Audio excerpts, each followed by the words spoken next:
అందరికీ నమస్కారం. రేపు పండిత్ దీన్ దయాళ్ ఉపాధ్యాయ గారి జయంతి సందర్భంగా వారి జీవితంలో ఉండేటువంటి కొన్ని విషయాల్ని గుర్తు చేసుకుందాం. భారతీయ జనతా పార్టీకి ముందుగా ఉండేటువంటి జనసంఘని ప్రారంభించినటువంటి శ్యామ్ ప్రసాద్ ముఖర్జీ గారు దీన్ దయాళ్ ఉపాధ్యాయ గురించి మాట్లాడుతూ, ఇలాంటి వ్యక్తులు ఇద్దరు ముగ్గురు కనుక ఉన్నట్టయితే భారతదేశం యొక్క ముఖ చిత్రపటాన్ని మార్చేయవచ్చు అని చెప్పేసి వారు చెప్పడం జరిగింది. అంటే దీన్ దయాళ్జీ యొక్క వ్యక్తిత్వము, వారి యొక్క నైపుణ్యము, ప్రతిభ, సామర్థ్యము, అకుంఠితమైనటువంటి దీక్ష ఎలాంటివో మనకు అర్థమవుతాయి. ఆర్ఎస్ఎస్ రాష్ట్రీయ స్వయం సేవక్ సంఘాన్ని స్థాపించినటువంటి డాక్టర్జీ వారి యొక్క ప్రత్యేకత, దేశంలో ఉండేటువంటి అనేక రకాల సంస్థలు ఉన్నాయి, గొప్ప సంస్థలు ఉన్నాయి. స్వామి వివేకానందుడు తెలుసు, కానీ వారు స్థాపించినటువంటి రామకృష్ణ మిషన్ తక్కువ మందికి తెలుసు.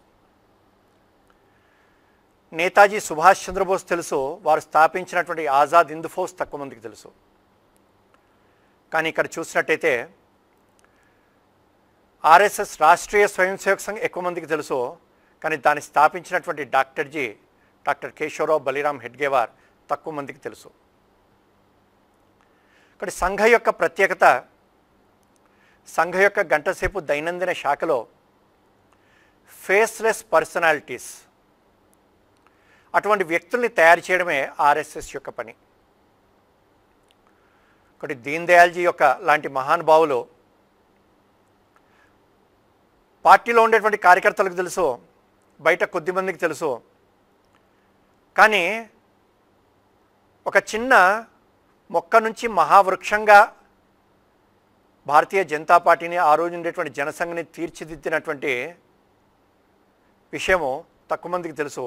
కానీ పార్టీ ఆ సిద్ధాంతము, దానికి ఆధారమైనటువంటి ఏకాత్మ మానవ దర్శనము, ఇది తెలుసు. ఒకటి దీన్ దయాళ్జీ యొక్క గొప్పతనము, ఆర్ఎస్ఎస్ యొక్క గంటసేపు శాఖలో సంఘాన్ని స్థాపించినటువంటి డాక్టర్జీ ఏ విధంగా అయితే కోరుకున్నారో అదేవిధంగా తన యొక్క జీవితాన్ని మలుచుకుంటూ ఒక ఉన్నతమైనటువంటి లక్ష్యం కోసం జీవించినటువంటి వ్యక్తి వారు. 1916 సెప్టెంబర్ 25వ తేదీన ఉత్తరప్రదేశ్ మధుర జిల్లాలోని నగలాచంద్రబాన్ అనేటువంటి గ్రామంలో జన్మించారు. ఒక వ్యక్తిని ఒక లక్ష్యం కోసం భగవంతుడు పుట్టిస్తాడేమో, ఎటువంటి భవబంధాలు లేకుండా ఉండడం కోసము 3 సంవత్సరాల వయసులో తండ్రి, 7 సంవత్సరాల వయసులో తల్లి, 18 సంవత్సరాల వయసులో తమ్ముడు, ముగ్గురు స్వర్గస్థులయ్యారు. చురుకైనటువంటి తెలివైనటువంటి విద్యార్థి, మేనమామ ఇంట్లో పెరిగారు. మేనమామ అంటే చాలా అమితమైనటువంటి భక్తి, శ్రద్ధ, ప్రేమ. చాలా తెలివైనటువంటి విద్యార్థి కాబట్టి చిన్నప్పుడే ఇంటర్మీడియట్ ఆ విధంగా చదివేటువంటి వయసులో స్కాలర్షిప్స్ వచ్చేవి. ఆ రోజుల్లో 250 రూపాయల నగదు బహుమతితో పాటుగా ప్రతి నెల 10 రూపాయలు ఆ విధంగా ఇద్దరు ఇచ్చారు, బిర్లాతో పాటు ఇంకొకరు కూడా. అటువంటి శ్రద్ధతోని, భక్తితోని చదువుకునేటువంటి వ్యక్తి. చదువు బాగా ఉన్నప్పటికీ, తెలివితేటలు బాగా ఉన్నప్పటికీ ఎక్కడ అహంకారము లేదు. వ్యక్తిత్వము చాలా గొప్పది. చాలా చిన్న వయసులో కూరగాయలు తీసుకురావడం కోసము వెళ్ళాడు మార్కెట్కి. తీసుకొచ్చిన తర్వాత లెక్క చూస్తే తన జేబులో ఉండేటువంటి ఒక చెల్లనటువంటి నాణెము కనబడలేదు. ఏమైందా అని చెప్పేసి ఆశ్చర్యపోయి ఆలోచిస్తే ఈ చెల్లని నాణాన్ని నేను అక్కడ కూరగాయలు అమ్మేటువంటి ఆవిడకి ఇచ్చినట్టున్నానే అని చెప్పేసి బాధపడి ఆవిడకు అన్యాయం చేశాను, మోసం చేశానని చెప్పేసి అనుకున్నాడు. తిరిగి అక్కడికి వెళ్ళి ఆవిడ నొప్పించి ఆ డబ్బుల పెట్టెలో ఉండేటువంటి తన నాణ్యాన్ని తీసుకొని మంచి నాణ్యాన్ని ఇచ్చి వచ్చాడు. అటువంటి వ్యక్తిత్వం అతనిది. తన యొక్క ప్రవర్తన ద్వారా ఏ ఒక్క వ్యక్తికి కూడా నష్టం కలగకూడదు అనేటువంటి భావన కలిగినటువంటి వ్యక్తి దీన్ దయాళ్ ఉపాధ్యాయ. 52 సంవత్సరాల జీవితంలో ఇటువంటి ఉదాహరణలు అనేక కనబడతాయి వారివి. చాలా సింప్లిసిటీ, సాధారణమైనటువంటి జీవితము. ఆల్ ఇండియా జనరల్ సెక్రటరీగా విజయవాడ నుంచి వెళ్తూ ఉండేటువంటి సమయంలో విజయవాడ స్టేషన్లో కొద్దిమంది కలవడానికి వెళ్తే, జనసంఘ్ యొక్క ఆల్ ఇండియా జనరల్ సెక్రటరీ కదా అని చెప్పేసి ఫస్ట్ క్లాస్ కంపార్ట్మెంట్ దగ్గర వెతుకుతుంటారు ఆయన్ని. కానీ ఎంతసేపటికి ఆయన కనబడలేదో చూస్తే వీరు థర్డ్ క్లాస్ కంపార్ట్మెంట్ దగ్గర దిగేసి ఉన్నారు వీరు. అటువంటి సాధారణమైనటువంటి జీవితమే. తన జీవితంలో అనేక మంది తనకు కావలసినటువంటి అనేక రకాల వస్తువుల్ని, బట్టల్ని, కోట్లని ఇట్లాంటివి ఇస్తున్నప్పటికీ, గిఫ్ట్స్ ఇస్తున్నప్పటికీ వీటన్నిటినీ నేను అనుభవించాలి అనేటువంటి కోరిక ఆయనకు లేదు. తనకు వచ్చినటువంటి ప్రతి ఒక్క బహుమానం కూడా ఎవరికో ఒకటి దానం చేస్తుండేవారు. తన దగ్గర ఉండేటువంటి బట్టలు కానీ, చెప్పులు కానీ ఏవైనప్పటికీ చిట్ట చివరి వరకు వాడగలగడం వారి యొక్క ప్రత్యేకత. ఇలాంటి ఉదాహరణలు చాలా కనబడుతుంటాయి. ఒకసారి రైల్లో ప్రయాణం చేస్తున్నారు. అదే రైల్లో గురూజీ కూడా ఫస్ట్ క్లాస్ కంపార్ట్మెంట్లో ప్రయాణం చేస్తున్నారు. వీరు థర్డ్ క్లాస్ కంపార్ట్మెంట్లో ఉన్నారు. ఒక సందర్భంలో గురూజీతో కొన్ని విషయాలు మాట్లాడాలని చెప్పేసి ఒక స్టేషన్లో దిగి గురూజీ ఉండేటువంటి కంపార్ట్మెంట్కి వెళ్ళారు. వారితో మాట్లాడారు. కొన్ని స్టేషన్ల తర్వాత దిగి మళ్ళీ తిరిగి వచ్చేసారు వారు. ఏ టీటీ వీరిని కలవలేదు, అడగలేదు. కానీ వీరే స్వయంగా టీటీ దగ్గరికి వెళ్ళి, నేను పలానా స్టేషన్ నుంచి పలానా స్టేషన్ వరకు ఫస్ట్ క్లాస్ కంపార్ట్మెంట్లో ప్రయాణం చేశాను, నా దగ్గర ఉన్నటువంటిది థర్డ్ క్లాస్ టికెట్, ఇక్కడ వ్యత్యాసం అమౌంట్ ఏదైతుందో అది ఎంతో చెప్పండి, నేను కట్టాలి అని చెప్పేసి అడిగి కట్టి రసీదు తీసుకున్నారు ఆయన. ఇటువంటి వ్యక్తిత్వము, ఒకటి నీతి, నిజాయితీ, సాధారణమైనటువంటి జీవితము, ప్రేమ, ఆత్మీయత, అనురాగానికి కొదవలేదు. తను ప్రయాణం చేస్తున్నటువంటి సమయంలో ఒకసారి అదే రైలులో ఇంకొక కార్యకర్త వేరే బోగిలో ఉన్నారు. వీరి బాధ్యత పెద్దది. ఇక్కడ ఒక స్టేషన్లో వీరికి భోజనం అందించడం కోసము భోజనం తీసుకొని వచ్చారు కార్యకర్తలు. ఆ భోజనం అందిన తర్వాత వేరే బోగిలో ఉండేటువంటి కార్యకర్త భోజనం ఏంటా అని చెప్పేసి ఆలోచించి తన దగ్గర ఉండేటువంటి భోజనాన్ని తీసుకెళ్ళి వెతుక్కుంటూ ఆ భోగికి వెళ్ళి ఇద్దరు కలిసి అక్కడ భోజనం చేసిన తర్వాత తిరిగి వచ్చాడు ఆయన. ఆ కార్యకర్తకు ఆశ్చర్యం వేసింది. దీన్ దయాల్జీ, మీరు నా కోసం రావడం ఏంటి? నేను వేరే భోగిలో ఉన్నాను, ఉన్నత శ్రేణి భోగిలో, నువ్వు అక్కడికి వస్తే కుదరదు, నేను ఇక్కడైతే కూర్చోవచ్చు, నువ్వు భోజనం చేయకుండా ఉంటే నాకు బాధ కదా, కాబట్టి నేను నీకోసం వచ్చానని చెప్పేసి చెప్పారు ఆయన. ఇంతటి సాధారణమైనటువంటి వ్యక్తిత్వం. తనకు అప్పచెప్పినటువంటిది ఒక బాధ్యతగా భావించాడే తప్ప ఏ రోజున కూడా పదవి అనుకోలేదు ఆయన. 1942లో ఎంఏ ఇంగ్లీష్ పూర్తి చేసిన తర్వాత 25-26 సంవత్సరాల వయసులో పూర్తి సమయ కార్యకర్తగా, సంఘ ప్రచారకగా వారు వచ్చారు. లఖింపూర్ జిల్లాకి వారిని వేయడం జరిగింది. 1942 నుంచి వారు ప్రచారకగా పనిచేయడం ప్రారంభించారు. తన మీద ఉండేటువంటి వాత్సల్యంతో మేనమామ గారు దీనికి పెళ్లి చేయాలని చెప్పేసి అనుకున్నారు. ఎన్ని రకాలుగా ప్రయత్నం చేసినప్పటికీ, ఎంత ఒప్పించే ప్రయత్నం చేసినప్పటికీ దీన్ దయాళ్ మాత్రము వివాహం చేసుకోవడానికి ససేమిరా ఒప్పుకోలేదు ఆయన. వారు ఒకటే చెప్పేవారు,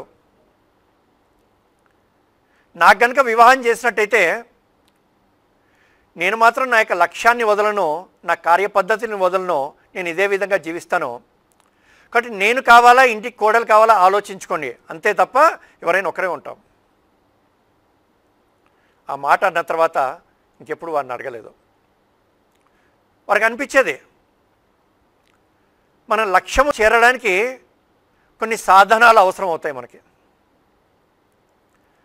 ఇక్కడ నుంచి విశాఖపట్నం వెళ్ళాలంటే బస్సులో వెళ్తాం, రైల్లో వెళ్తాం. ఏమండి ఎక్కడికి వెళ్తున్నారో, బస్సు ఎక్కడానికి అని చెప్పేసి చెప్పను, విశాఖపట్నానికి వెళ్తున్నానని చెప్పేసి చెప్తాను నేను. కాబట్టి బస్సు ఎక్కడం నా యొక్క లక్ష్యం కాదు, విశాఖపట్నం చేరడం నా యొక్క లక్ష్యము. ఆ విశాఖపట్నం చేరడానికి సాధనము బస్సు లేదా రైలు. కాబట్టి జీవితం యొక్క లక్ష్యం ఉన్నతమైనటువంటిది. ఆ లక్ష్యాన్ని చేరడం కోసం వివాహము, మిగిలినటువంటి భవబంధాలన్నీ కూడా. కానీ నా యొక్క లక్ష్యం ఏదైతుందో ఆ లక్ష్యానికి చేరడానికి నేను వివాహం చేసుకోవాల్సినటువంటి అవసరం లేదని చెప్పేసి వారు భావించారు.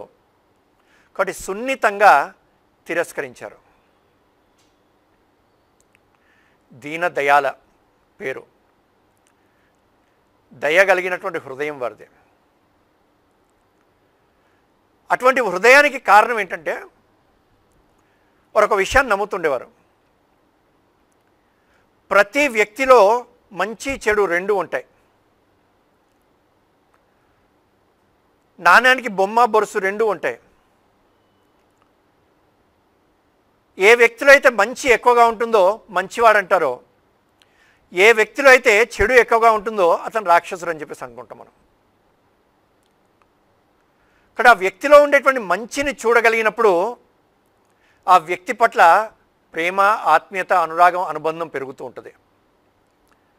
దాని కారణంగా అతను ఒక కార్యకర్తగా మనం తయారు చేసుకోవచ్చు, పనిలో లీనం చేసుకోవచ్చు. ఆ ప్రేమ ద్వారానే అతనిలో ఉండేటువంటి ఆ చిన్న చిన్న దోషాలని దూరం చేయొచ్చు. ఇది వారు నమ్మారు. వారు చాలా చిన్న వయసులో మేనమామ గారి ఇంట్లో ఉండేటువంటి సమయంలో రాత్రి 11ంటికి కొంతమంది దొంగలు పడ్డారు.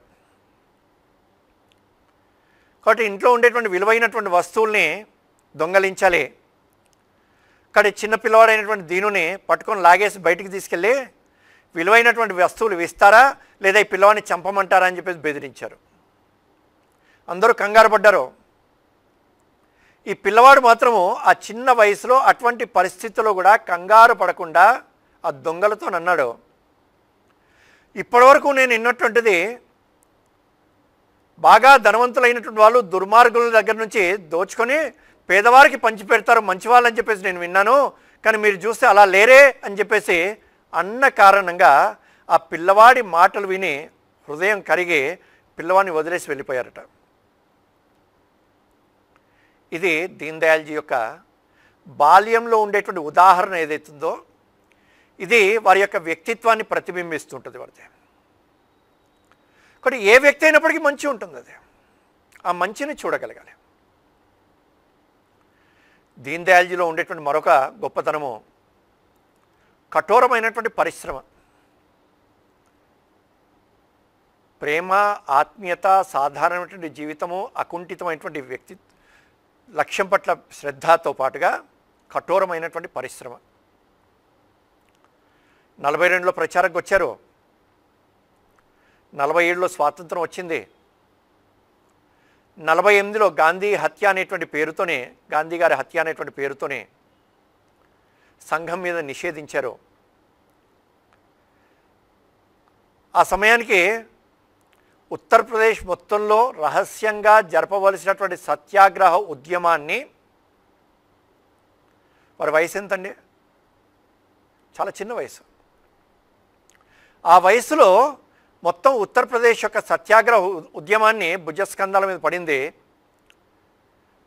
నవ్వుతూ నవ్వుతూ కార్యకర్తలందరినీ కూడా ఒప్పిస్తూ, కార్యకర్తలకి వారి కుటుంబాలకి కలుగుతున్నటువంటి అన్ని రకాల కష్టాల్ని దూరము చేస్తూ అనేక రకాల సత్యాగ్రహాల్ని శాంతియుతంగా ప్రభుత్వం యొక్క నిర్ణయానికి వ్యతిరేకంగా చేయించారు వారి యొక్క గొప్పతనం అది. స్వతంత్రం వచ్చిన తర్వాత ఉత్తరప్రదేశ్ కేంద్రంగా 3 పత్రికలు ప్రారంభమయ్యాయి. మాసికమైంది నెలకొకసారి, పాంచజన్య వారానికి ఒకసారి, రోజు ఒకటి, వారపత్రిక, దైనందిన పత్రిక. ప్రచారక బాధ్యతలతో పాటుగా ఈ 2 పత్రికల యొక్క ఎడిటర్గా కూడా వారికి బాధ్యత అప్పచెప్పడం జరిగింది. నేను ఎడిటర్ని అనేటువంటి భావన వారి మనసులో లేదండి. 30-32 సంవత్సరాల వయసు. ఎడిటర్ని నేను ఈ పని మాత్రమే చేస్తాను అనేటువంటి భావం లేదు. ఎడిటర్ కానివ్వండి, లెటర్ ప్రింటింగ్ ఆ రోజున, కంపోజిటర్ కానివ్వండి, మెషిన్ దగ్గర ముద్రణ చేయడం కానివ్వండి, అవి ప్యాక్ చేయడం కానివ్వండి, అది పోస్ట్ వేయవలసినటువంటి వ్యక్తి రాకపోయినట్టయితే కూడా తను స్వయంగా సైకిల్ మీద వెనకాల క్యారేజీకి కట్టుకొని పేపర్లో తీసుకెళ్ళి పోస్ట్ ఆఫీస్లో అందించడము, రైల్వే స్టేషన్లో అందించడము, అన్ని రకాల పనులని చేసేవాడు ఆయన. ఆంగ్లంలో డిగ్నిటీ ఆఫ్ లేబర్ అని చెప్పి చెప్తుంటారు. ఆ డిగ్నిటీ ఆఫ్ లేబర్ని తన జీవితంలో రక్తంలో జీర్ణించుకున్నటువంటి వ్యక్తి వారు. ఏ పనైనప్పటికీ కూడా సమానమైనటువంటి భావనతో చూసేటువంటి వారు. ఏ కుర్చీలో కూర్చోబెట్టినప్పటికీ ఆ కుర్చీ యొక్క పొజిషన్ని కాకుండా, పదవిగా కాకుండా బాధ్యతగా చూసి ఈ బాధ్యతను నిర్వహించాలి, నేను నిర్వర్తించాలి, ఏ పని కూడా నా కారణంగా ఆలస్యం కాకూడదు, సక్రమంగా సమయానికి జరగాలి అనేటువంటి భావన దీన్ దయాల్జీ మనసులో ఉండేది. అటువంటి వ్యక్తిత్వం వారిదే. ఇటువంటి శ్రేష్టమైనటువంటి గుణాలు ఉన్న కారణంగా గురూజీ ఆర్ఎస్ఎస్ యొక్క 2వ సర్సంఘ చాలక్ వారిని రాజకీయాలకు ఇచ్చారు. 1951లో నెహ్రూ గారి యొక్క క్యాబినెట్లో మినిస్టర్గా ఉన్నటువంటి, పరిశ్రమల యొక్క మినిస్టర్గా ఉన్నటువంటి శ్యామ్ ప్రసాద్ ముఖర్జీ గారు నెహ్రూ గారి యొక్క పాలసీస్కి వ్యతిరేకంగా, ఆ పాలసీస్ ఈ దేశ హితంలో లేవివి, దేశాన్ని విభజించుకున్న తర్వాత 55 కోట్ల రూపాయలు పాకిస్తాన్కి ఇచ్చిన తర్వాత లక్షలాది మంది హిందువులు పాకిస్తాన్ నుంచి తరిమివేయబడితే ఈ దేశంలోకి వస్తున్నటువంటి సమయంలో ఆ నిష్పత్తిలో పాకిస్తాన్ మనకు భూమిని ఇవ్వాలి అని చెప్పేసి డిమాండ్ చేశారు క్యాబినెట్లో శ్యామ్ ప్రసాద్ ముఖర్జీ గారు. అటువంటి వ్యక్తిత్వం శ్యామ్ ప్రసాద్ ముఖర్జీ గారు. కానీ కాశ్మీర్ విషయంలో, పాకిస్తాన్ విషయంలో నెహ్రూ గారి యొక్క వైఖరిని ఖండిస్తూ, వ్యతిరేకిస్తూ స్వతంత్ర భారతదేశంలో మొదటి పరిశ్రమల మంత్రిగా దానికి రాజీనామా చేసి బయటికి వచ్చి దేశ హితము, ధర్మం పట్ల శ్రద్ధ, ఈ భూమి పట్ల ప్రేమ కలిగినటువంటి వ్యక్తుల ద్వారా ఈ దేశాన్ని నడిపేటువంటి ఒక రాజకీయ పార్టీ కావాలి, దానికోసం ఆలోచించి గురూజీని కలిసి గురూజీ యొక్క సహకారం తీసుకుంటూ అనేక మంది పెద్దల్ని కలిసి జనసంఘ్ని ప్రారంభించడం జరిగింది. వారు ఆ ప్రారంభించిన సమయంలోనే దీన్ దయాళ్ ఉపాధ్యాయ గారిని, అటువంటి కొద్దిమంది యువకుల్ని గురూజీ శ్యామ్ ప్రసాద్ ముఖర్జీ గారికి అప్పచెప్పారు. రాజకీయాల పట్ల ఎటువంటి ఆసక్తి లేనటువంటి వ్యక్తి, ఎటువంటి అభిరుచి లేనటువంటి వ్యక్తి గురూజీని కలిసి దీన్ దయాల్జీ అడిగారు, నన్నేంటి రాజకీయాలకు పంపడం ఏంటి గురూజీ, ఈ బురదలోకి నాకెందుకు, నా కొద్దిది అని చెప్పేసి అన్నప్పుడు, అంటించుకునేటువంటి మనస్తత్వం లేని కారణంగానే నిన్ను అందులోకి పంపిస్తున్నాను, దాని పట్ల నీకు ఆసక్తి లేదు కాబట్టే నిన్ను అందులో పంపిస్తున్నాను, తామరాకు మీద నీటి బొట్టులా అంటించుకోకుండా నువ్వు ఉండగలుగుతావు అనేటువంటి నమ్మకం కారణంగా నేను పంపిస్తున్నా అని చెప్పేసి గురూజీ చెప్పడం జరిగింది. దీన్ దయాల్జీ 51 నుంచి చనిపోయేటువంటి 67, 15, 16 సంవత్సరాల పాటు రాజకీయ క్షేత్రంలో పనిచేస్తున్నప్పటికీ, జనసంఘలో అనేక రకాల బాధ్యతలను నిర్వహిస్తున్నప్పటికీ ఏ క్షణం కూడా మరిచిపోనటువంటిది ఒకే ఒక విషయము, నేను సంఘ స్వయం సేవకుని, నేను సంఘ ప్రచారకుని. కానీ ఏ క్షేత్రంలో ఉన్నప్పటికీ, ఏ బాధ్యతలో ఉన్నప్పటికీ, ఏ పని చేయవలసి వచ్చినప్పటికీ నేను మరిచిపోకూడనటువంటిది నేను ప్రచారకుని. నా యొక్క వ్యక్తిగతమైనటువంటి సుఖము కోసమో, శ్రేయస్సు కోసమో, పేరు కోసమో, ప్రతిష్టము కోసమో కాకుండా దేశము కోసము, సిద్ధాంతం కోసము, పార్టీ కోసం ఆలోచించాలి తప్ప నాకు వ్యక్తిగతమైనటువంటి స్వార్థం కోసం కాదు అని చెప్పేసి నమ్మినటువంటి వ్యక్తి దీన్ దయాల్జీ. ఆర్ఎస్ఎస్ యొక్క 3వ సర్సంఘ చాలక్ బాలాసాహెబ్ దేవరస్ గారు, సుమారు వారు కూడా 1916లో జన్మించారు. వారు సమకాలీనులు. ప్రచారకగా వచ్చిన తర్వాత పరిచయము, దాని ముందు కూడా కాస్త పరిచయం ఉంది, సుమారు 20 సంవత్సరాల పరిచయం వారికి. బాలాసాహెబ్జీ చెప్తారు, నాకు ఉండేటువంటి 18-20 సంవత్సరాల పరిచయంలో ఏ రోజున కూడా దీన్ దయాల్జీ జనసంఘ్ యొక్క జనరల్ సెక్రటరీ 15 సంవత్సరాలు చేసినప్పటికీ, అధ్యక్షులుగా చేసినప్పటికీ, నేను ఇది చేశాను అది చేశానని చెప్పేసి ఏ రోజున కూడా దీన్ దయాల్జీ చెప్పుకోలేదు. చేయలేదా? చాలా చేశారు. ఇంత చేసినప్పటికీ నేను చేశాను అనేటువంటి భావన ఏమాత్రం లేదు తన మనసు లోపల. వారి యొక్క ప్రేమపూరితమైనటువంటి స్వభావము,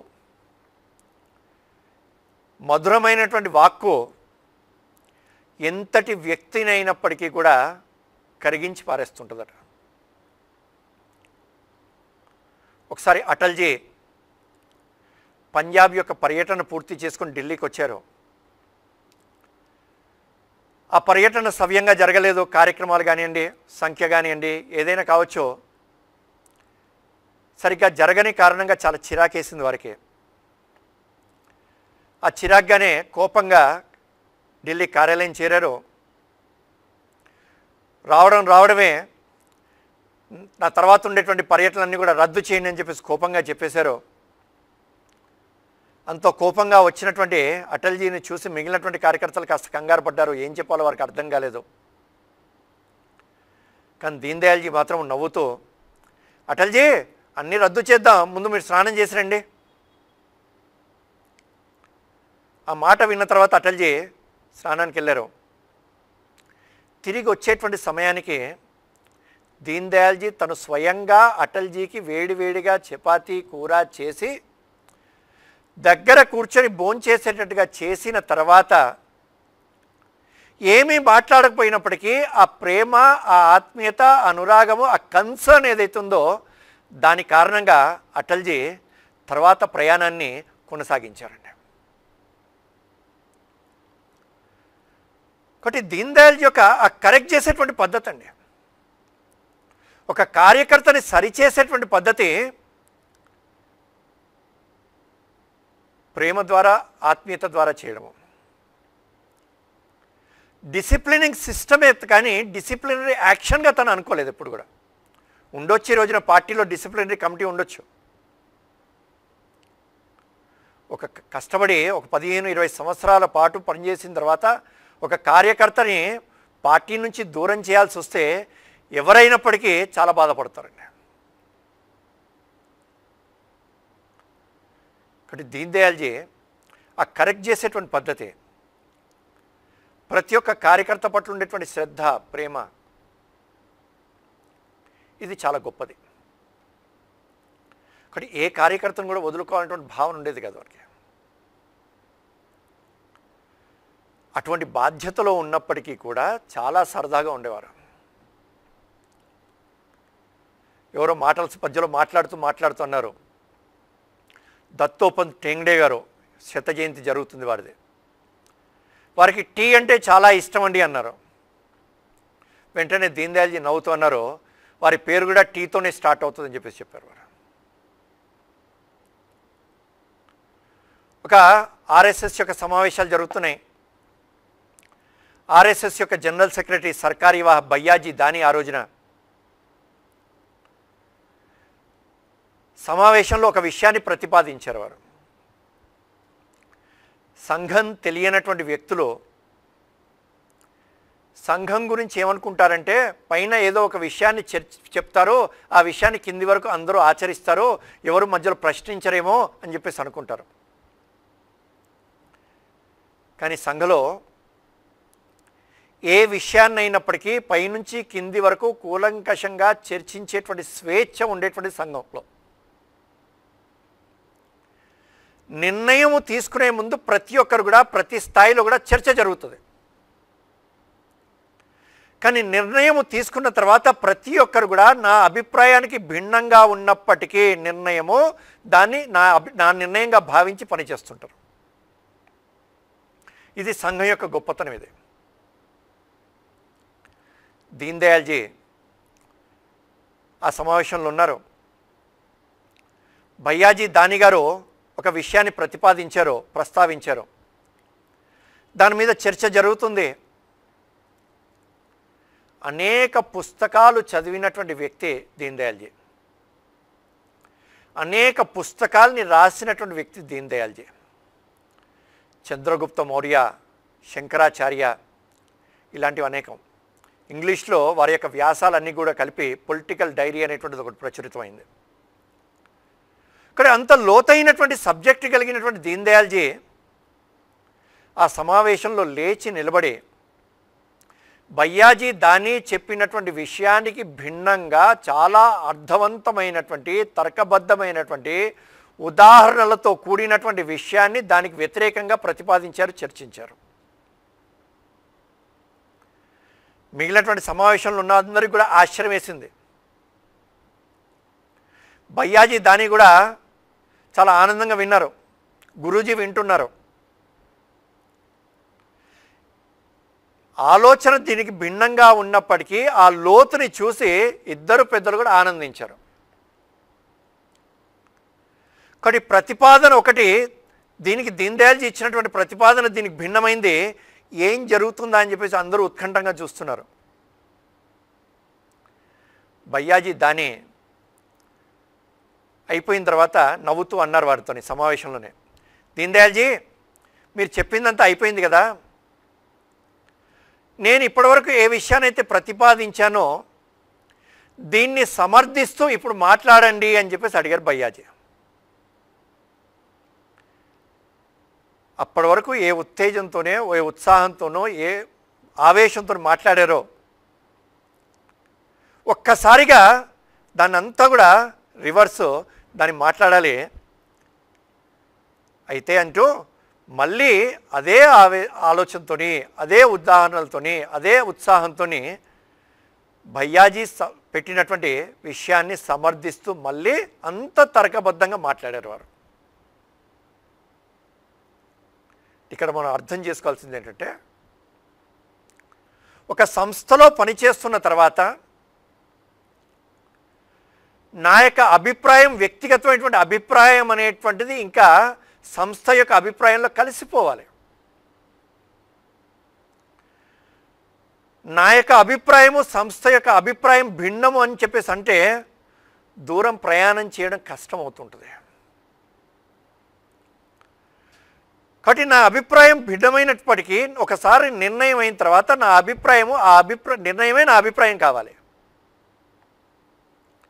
కానీ దీన్ దయాల్జీ విషయంలో ఇది చాలా స్పష్టంగా మనకు కనబడుతుంటుందండి. ఎంఏ పూర్తి చేసిన తర్వాత ప్రచారంగా వచ్చాక విద్యార్థిగా వారికి అనేక రకాల ప్రోత్సాహకాలు, మెడల్స్, సర్టిఫికేట్స్ అనేక వచ్చాయి. ప్రచారంగా వచ్చిన తర్వాత ఒక రోజున వారికి ఏమనిపించిందో మరి, ఒక పెట్టెలో ఉండేటువంటి ఈ సర్టిఫికేట్స్ అన్నిటి కూడా తీసుకొచ్చేసి కార్యకర్తను పిలిచి ఇవన్నీ తగలబెట్టేయమని చెప్పారు. ఒక్కొక్క సర్టిఫికేట్ చూస్తే ఆశ్చర్యం వేసింది ఆ కార్యకర్తకి. అదేంటండి తగలబెట్టేయమంటున్నారు? నేను ప్రచారకగా పనిచేయడానికి ఇవన్నీ అవసరం లేదు కదా. కాబట్టి ఇవన్నీ తగలబెట్టేసి అని చెప్పారు. వారి ఉద్దేశమేమో నా జీవితంలో మళ్ళీ ఈ ప్రచారక జీవితం నుంచి వెనక్కి తిరిగి వెళ్ళాలి అనేటువంటి ఆలోచన మనసులో ఏమాత్రం కూడా కలగకూడదని అనుకున్నారేమో. ఆ విధంగా చివరి శ్వాస వరకు కూడా ఆ విధంగా సంఘ ప్రచారకగా జీవితాన్ని కొనసాగించారు వారు. 1952 నుంచి శ్యాంప్రసాద్ ముఖర్జీ గారు స్వర్గస్థులైనప్పటి నుంచి సుమారు 15 సంవత్సరాల పాటు జనసంఖ్య జనరల్ సెక్రటరీగా పనిచేస్తూ ప్రారంభ 52లో జరిగినటువంటి జనరల్ ఎలక్షన్స్లో 3 సీట్ల నుంచి వారు ఒక మహావృక్షంగా జనసంఘని తీర్చిదిద్దారు. కాంగ్రెస్ తర్వాత అతిపెద్ద పార్టీగా దీన్ని తీర్చిదిద్దారు వారు. విజయవాడలోనే 64లో సభలు జరిగాయి, అఖిల భారత సభలు. జనరల్ సెక్రటరీగా వారు అందులో ఉన్నారు. తీర్మానాల యొక్క కమిటీ ఉంటుంది, ఏ రెజల్యూషన్స్ పాస్ చేయాలి అని చెప్పేసి. అందులో యజ్ఞదత్త శర్మ, భైరన్ సింగ్ షెకావత్ లాంటి వాళ్ళు ఉన్నారు ఎంపీలు. వాళ్ళందరూ చాలా మేధావులు. చాలా వాడిగా వేడిగా చర్చలు జరుగుతుంటాయి. కానీ బయటి వాళ్ళు ఎవరైనా చూసినట్టయితే ఆ చర్చలు చూస్తే వీళ్ళు ఎట్లా కొట్టుకుంటారో అని చెప్పేసి అనిపిస్తుంటుంది. కానీ ఆ చర్చ వరకే పరిమితం అవుతుంది, కానీ అయిపోయిన తర్వాత అందరూ కలిసే ఉంటారు. అంత వాడిగా వేడిగా చర్చలు జరుగుతుంటే దీన్ దయాల్జీ అధ్యక్షులుగా, ఆ కమిటీకి అధ్యక్షులుగా వారు అంటారు, సభ్యులందరూ కూడా పార్లమెంటుగా భావించేసి చర్చిస్తున్నట్టున్నారు, ఇది పార్లమెంటు కాదండి అని చెప్పేసి నవ్వుతూ చెప్పారు. అంతే, ఆ చర్చల యొక్క వేడి తగ్గింది. ఇంత సాధారణమైనటువంటి ఎటువంటి సమస్య అయినప్పటికీ, ఎటువంటి జటిలమైనటువంటి పరిస్థితి అయినప్పటికీ ఇంత సాధారణంగా వారు దాన్ని వాతావరణాన్ని సాధారణమైనటువంటి స్థితికి తీసుకొచ్చేస్తారు వారు. కాలికట్లో సభలు జరిగాయి. బ్రహ్మాండమైనటువంటి బ్రహ్మరథం పట్టారు వారికి. అక్కడే వారిని అధ్యక్షులుగా ఎన్నుకున్నారు. వారిని 1-2 సంవత్సరాలే వారు అధ్యక్షులుగా పనిచేసింది, 1 సంవత్సరం పైనే. అధ్యక్షులుగా ఉన్నప్పటికీ కూడా, అఖిల భారత అధ్యక్షులుగా ఆ సభకు వెళ్ళేటువంటి సమయంలో బ్రహ్మాండమైనటువంటి పూల వర్షం కురిపిస్తున్నప్పటికీ, బయట శరీరం మీద పూలు పడుతున్నప్పటికీ, ప్రశంసలు పడుతున్నప్పటికీ, ఫోటోలు దిగుతున్నప్పటికీ అవేవి కూడా తన యొక్క హృదయానికి తాకనివ్వలేదు వారు. సభల దగ్గరికి వెళ్ళిన తర్వాత మిగిలినటువంటి సాధారణమైనటువంటి కార్యకర్తలు లాగా లైన్లో నిలబడి తన యొక్క ఐడెంటిటీ కార్డ్ని చూపించి అక్కడ ఉండేటువంటి కార్యకర్తలకి, రక్షకులకి లోపలికి వెళ్ళారు వారు. విజయవాడలో జరిగినటువంటి సమావేశంలోనే మనందరి యొక్క అదృష్టం ఏంటంటే, బీజేపీకి సైద్ధాంతికమైనటువంటి భూమిక కలిగినటువంటిది ఇచ్చేటువంటిది ఏకాత్మ మానవ దర్శనం సిద్ధాంతం. ఇది ప్రపంచంలో ఒక పక్కన కమ్యూనిజము, మరొక పక్కన క్యాపిటలిజము, ది థర్డ్ వే. ఒకటి క్యాపిటలిజం కాదు, కమ్యూనిజం కాదు, కానీ ప్రపంచంలో ఉండేటువంటి 200 దేశాల్లో ఉండేటువంటి 700 కోట్ల మంది కూడా సుఖంగా సంతోషంగా జీవించడానికి కావలసినటువంటి ఒక సిద్ధాంతాన్ని, ఆలోచన పద్ధతిని, ఒక రోల్ మోడల్ని ఇచ్చినటువంటి వ్యక్తి దీన్ దయాళ్ ఉపాధ్యాయ. విజయవాడలో జరిగినటువంటి సమావేశాల్లో, సభలలో దాన్ని వారు ఉపన్యాసాల రూపంలో దాన్ని ప్రస్తావించడం జరిగింది. ఒకటి ఏకాత్మ మానవ దర్శనాన్ని అందించినటువంటిది విజయవాడలో. ఒకటి ఆంధ్రప్రదేశ్లో ఉండేటువంటి మన కార్యకర్తలందరము కూడా దీన్ దయాల్జీ యొక్క జీవితంతో పాటుగా ఏకాత్మ మానవ దర్శనాన్ని అర్థము చేసుకునేటువంటి ప్రయత్నం తప్పకుండా చేయాలి.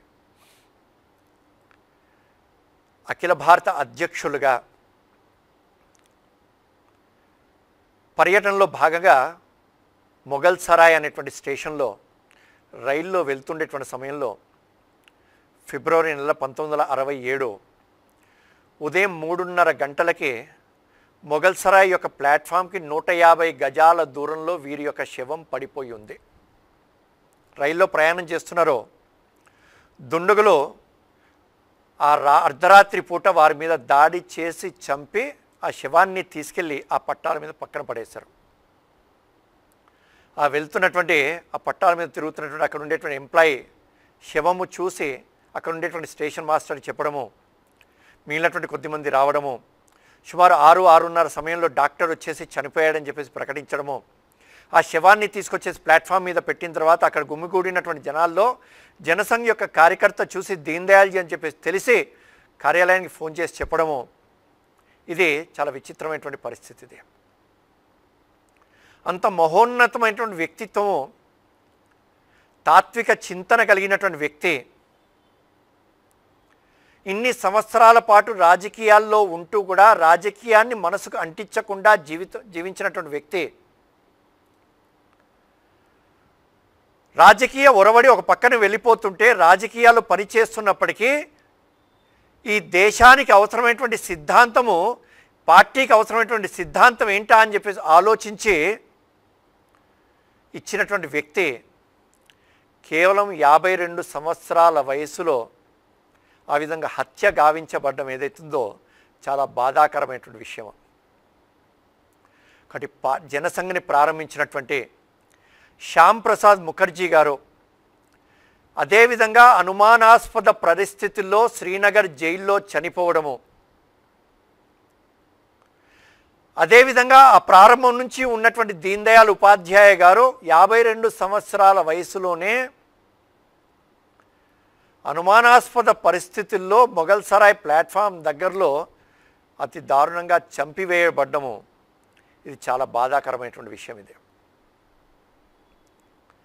దీన్ దయాల్జీ అందించినటువంటి సిద్ధాంతం ఏదైతుందో, ఏకాత్మ మానవ దర్శనం ఏదైతుందో, ఇది కేవలం పార్టీకి కాదు, కేవలం భారతదేశానికి కాదు, యావత్ మానవాళికి సరి అయినటువంటి దిశను ఇచ్చేటువంటిది. ఇది మన యొక్క సిద్ధాంతం, ఇది కొత్త సిద్ధాంతం ఏం కాదు. హిందూ జీవన విధానంలో, భారతీయ జీవన విధానంలో ఉండేటువంటి విషయాన్నే వారు ఇచ్చారు. వారు ప్రతి ఒక్క వ్యక్తికి శరీరము, మనస్సు, బుద్ధి, ఆత్మ ఉంటాయి. ఈ 4 కలిపితేనే వ్యక్తి మనిషి. కానీ పాశ్చాత్య ఆలోచన శరీరానికి సుఖాన్ని ఎలా ఇవ్వాలి, లేదా మనస్సుకి కొంత, బుద్ధికి ఆలోచించింది. కానీ ఈ దేశంలో ఉండేటువంటి ఆలోచన విధానము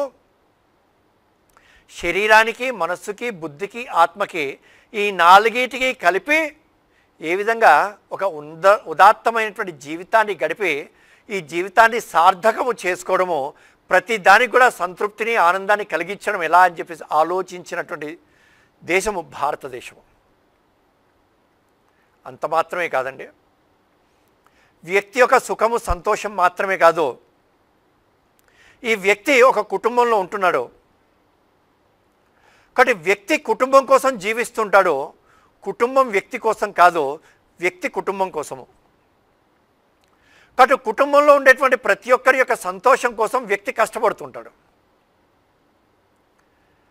ఆ కుటుంబము గ్రామంలో ఉంటుంది, గ్రామం సమాజంలో ఉంటుంది, సమాజం దేశంలో ఉంటుంది, దేశం సృష్టిలో ఉంటుంది, భూమిలో ఉంటుంది, ప్రపంచంలో ఉంటుంది, ప్రపంచం సృష్టిలో ఉంటుంది. ఇవన్నీ కూడా వ్యక్తి దగ్గర నుంచి ప్రారంభిస్తే పరమేశ్వరి సృష్టి, పరమేశ్వరి వరకు కూడా ఇవన్నీ కూడా కాన్సెంట్రిక్ సర్కిల్స్. ప్రతి ఒక్క సర్కిల్కి ఇవన్నీ కూడా సంబంధం ఉన్నటువంటిది. ఇది ప్రకృతి నుంచి నేను వేరే, కుటుంబం నుంచి నేను వేరే, సమాజం నుంచి నేను వేరే, నేను వేరేగా ఒక్కనే సుఖంగా సంతోషంగా జీవించగలుగుతానని చెప్పేసి ఎవ్వరము చెప్పలేము. కాబట్టి ప్రకృతి కాపాడబడితే, దేశం బాగా ఉంటే, సమాజం బాగా ఉంటే, కుటుంబంలో ప్రతి ఒక్కరు కూడా సుఖంగా సంతోషంగా ఉంటేనే నేను సుఖంగా సంతోషంగా జీవించగలుగుతాను. కాబట్టి నేను సమాజం కోసము, సమాజం నా కోసం కాదు. కాబట్టి ప్రకృతిలో నేను భాగము, కాబట్టి ప్రకృతి నా కోసం కాదు. కాబట్టి ప్రకృతి నా యొక్క అవసరాలని తీరుస్తుంది, కానీ నా యొక్క కోరికల్ని తీర్చలేదు.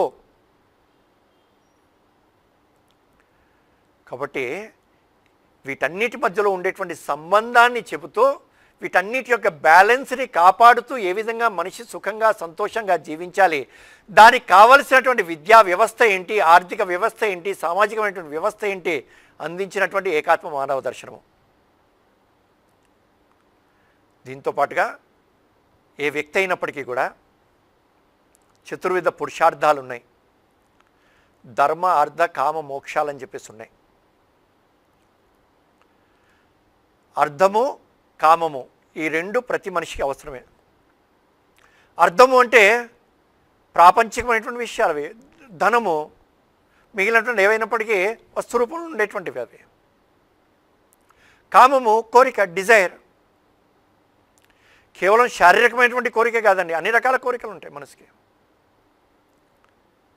కాబట్టి ఈ రెండు తప్పకుండా మనిషికి అవసరం ఇవి. కానీ అర్థము కానివ్వండి, కామము కానివ్వండి, ఈ రెండు కూడా వేటి మధ్యలో ఉండాలి? మోక్షానికి, ధర్మానికి మధ్యలో ఉండాలి. గోదావరి ఎన్ని నీళ్ళైనప్పటికీ ఉండొచ్చో, కృష్ణలో ఎన్ని నీళ్ళైనప్పటికీ ఉండొచ్చో, ఎంత వేగంగా అయినా ప్రవహించవచ్చో, కానీ అవి గట్లను దాటి బయటికి వెళ్తే సమస్య వస్తుంది, ప్రమాదం ఏర్పడుతుంది. ఆ గట్ల మధ్యలో వేగంగా ప్రవహిస్తున్నప్పటికీ ఇబ్బంది లేదు. కాబట్టి అర్థము, కామం అనేటువంటి ఈ ధర్మము, మోక్షం అనేటువంటి గట్ల మధ్యలో ప్రవహించాలి. కాబట్టి ప్రతి వ్యక్తికి కూడా తన యొక్క శారీరకమైనటువంటి, మానసికమైనటువంటి ఏ అవసరాలు అయినప్పటికీ కూడా, కోరికలు అయినప్పటికీ కూడా ధర్మము ఆధారంగా బేస్ ఏంటి, ధర్మబద్ధమైందా కాదా ఇవి ఆలోచిస్తూ తీర్చుకున్నప్పుడు తను మోక్షాన్ని సాధించగలుగుతాడు. ఇటువంటి శ్రేష్టమైనటువంటి ప్రపంచం మొత్తము కూడా సుఖంగా సంతోషంగా జీవించడానికి కావలసినటువంటి ఒక సిద్ధాంతాన్ని ఇచ్చినటువంటి వ్యక్తివారు. దాన్ని ఇంకా ప్రాక్టికల్గా ఎటువంటి మోడల్స్ని తయారు చేయాలి అనేటువంటి విషయం వారి మనసులో ఉన్నటువంటి చెప్పకముందే వారు హత్య గావింపబడ్డారు. కాబట్టి ఈ రోజున మనందరి యొక్క బాధ్యత ఏంటంటే,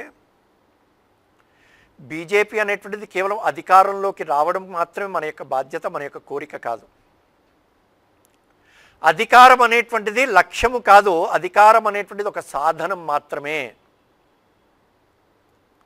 కాబట్టి దీన్ దయాల్జీకి, శ్యామ్ ప్రసాద్ ముఖర్జీకి, పెద్దలందరికీ కూడా స్పష్టమైనటువంటి అవగాహన ఏంటంటే, మనం అధికారము సాధించాలి.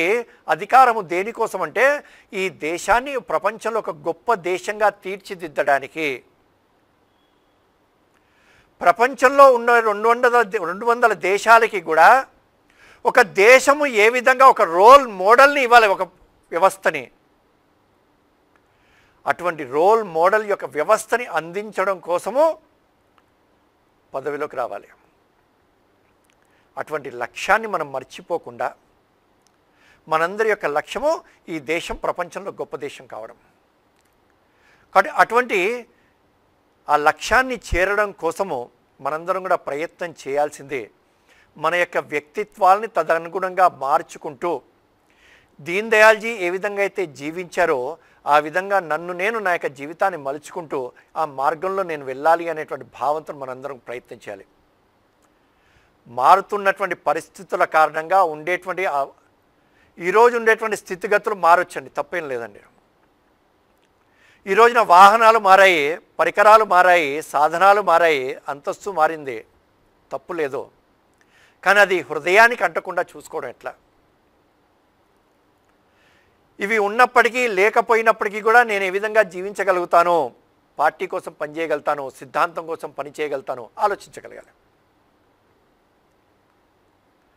కాబట్టి అటువంటి శ్రేష్టమైనటువంటి జీవితాన్ని అర్థము చేసుకుంటూ ముందుకెళ్ళడము. ఆంగ్లంలో చెప్తుంటారు, లక్ష్యాన్ని చేరడము ఎంత ముఖ్యమో, what you become in reaching the goal is more important than reaching the goal by it self అని చెప్పేసి అంటారు. లక్ష్యాన్ని చేరడం ఎంత ముఖ్యమో ఆ లక్ష్యాన్ని చేరేటువంటి సమయంలో చేస్తున్నటువంటి ప్రయాణంలో నేను ఏ విధంగా మారుతుంటాను ఆ లక్ష్యానికి అనుగుణంగా, నా యొక్క ఆలోచన, నా యొక్క వ్యక్తిత్వము, ఇది చాలా ముఖ్యమైనటువంటిది. ఈ మార్పు రాకుండా లక్ష్యాన్ని చేరాలని చెప్పేసి అనుకుంటే కష్టసాధ్యమవుతుంది. కాబట్టి ఆ విధంగా ప్రతి ఒక్క కార్యకర్త మనందరం కూడా మన యొక్క లక్ష్యాన్ని స్పష్టంగా మన ముందు పెట్టుకుని ఆ లక్ష్యాన్ని చేరడానికి కావలసినటువంటి వ్యక్తిత్వాన్ని మనందరం కూడా సంపాదిస్తూ ఇటువంటి మహాపురుషుల్ని మనం ఎప్పుడు కూడా నిరంతరం ఆలోచిస్తూ స్మరిస్తూ మనం ముందుకెళ్తారని చెప్పేసి ఆశిస్తూ నేను పూర్తి చేస్తున్నాను.